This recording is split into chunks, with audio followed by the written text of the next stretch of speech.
नमस्कार, तत्त्वबोधको second video हो।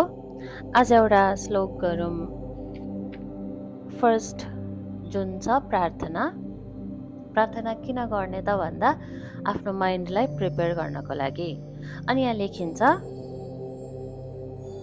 वासुदेवेन्द्र योगीन्द्रम नत्वा ज्ञानप्रदम गुरुम मुमुक्षुणाम हितार्थाय तत्त्वबोधो विधीयते।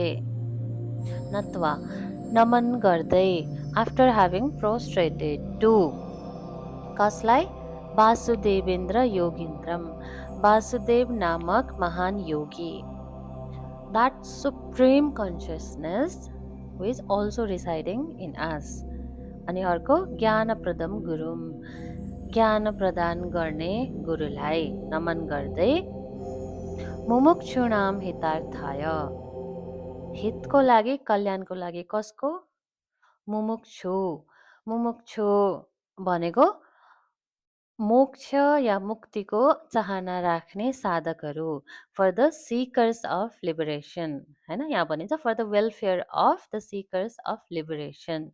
तत्त्वबोधो विधीयते, सत्यको बोध यहाँ रचना गरिन्छ या प्रस्तुत गरिन्छ। The knowledge of supreme reality is presented here. Thank you.